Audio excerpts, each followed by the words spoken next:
Hello, friend. Welcome to Shepherd My Heart. My name is Pamela, and I want to ask you a question today. What if we viewed the uncertainties of life as an adventure rather than something to be feared?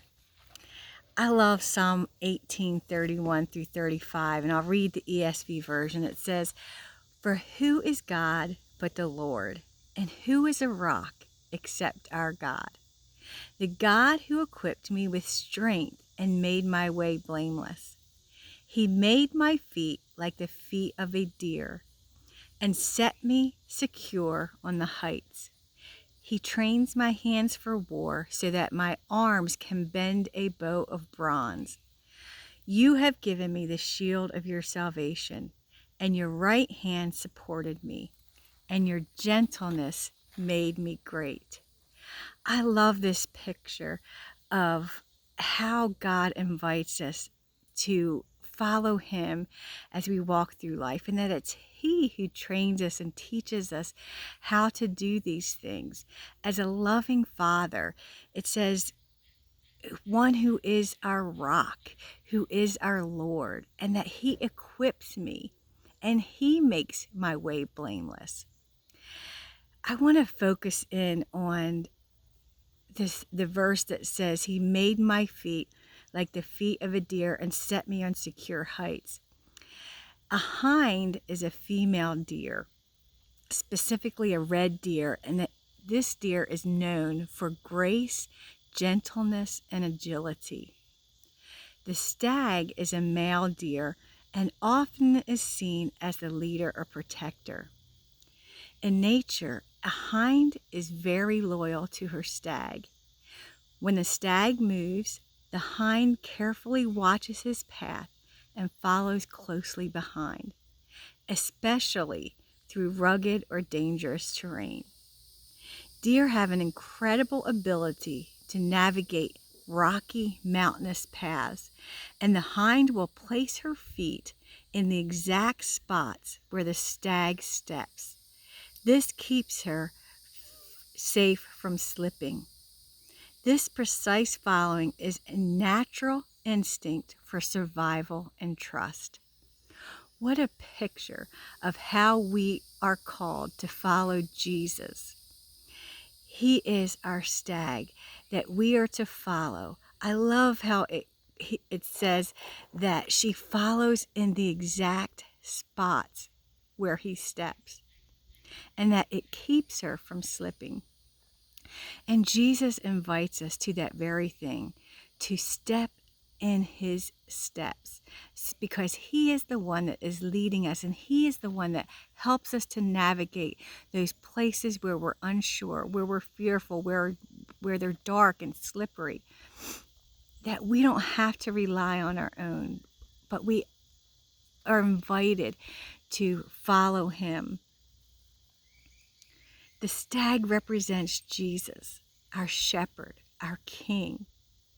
And we, as his beloved, follow him like the hind. Habakkuk 3:19 echoes this. It says, "God the Lord is my strength. He makes my feet like the deer's. He makes me tread on high places." He is my strength. I don't have to rely on myself to be strong enough. I rely on his strength. He makes me tread on high places. He lifts me above my circumstances and lets me see from his viewpoint.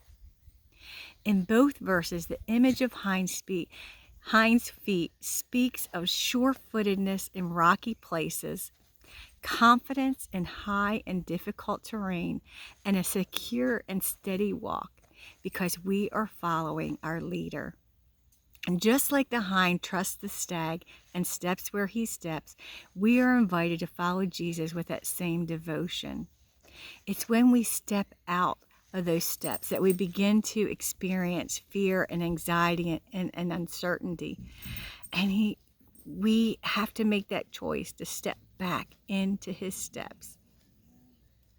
The picture of the hind following the stag is how we are invited to walk with Jesus. We may not always know the full path.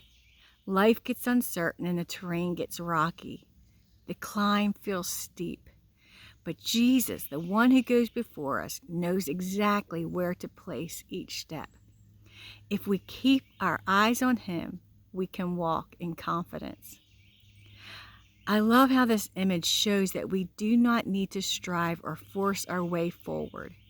We just need to stay close, to follow his steps, not rushing ahead, not falling behind, just trusting his pace, his direction, and his heart. When we can't see the path, he knows the way. When the ground is steep or dangerous, he places our feet where they need to be. Our safety doesn't come from understanding the trail, but from trusting the one who walks before us.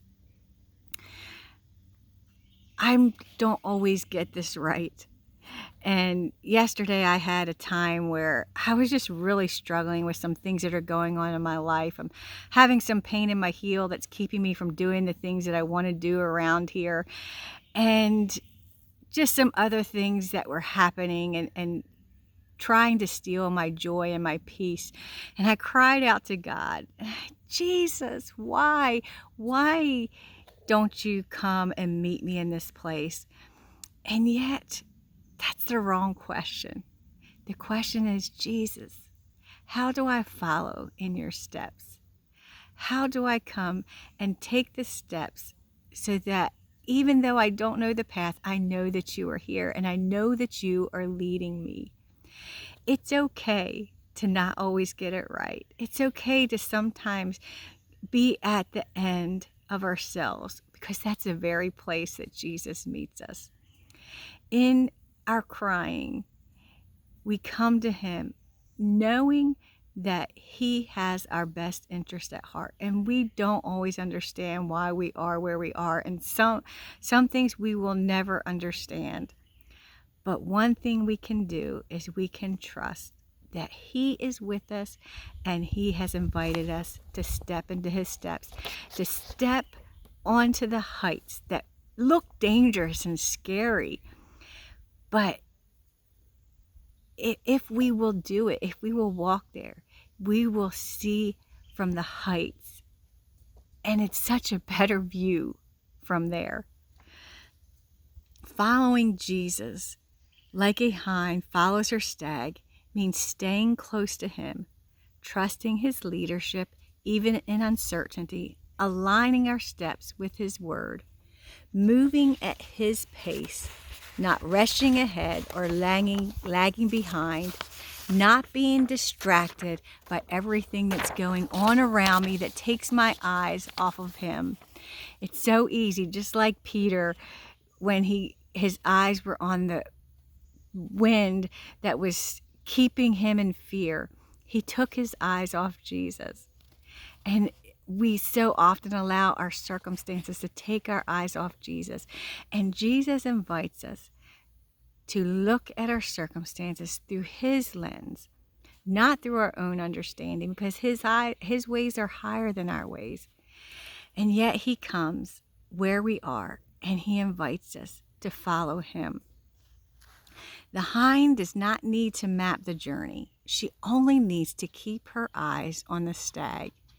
And we too are called not to control the path, but to walk in step with the one who leads us with love and authority. Will you be like the deer, the hind, that follows the steps of the one who leads you into victory, that leads you into the adventure of this thing we call life? God bless you today.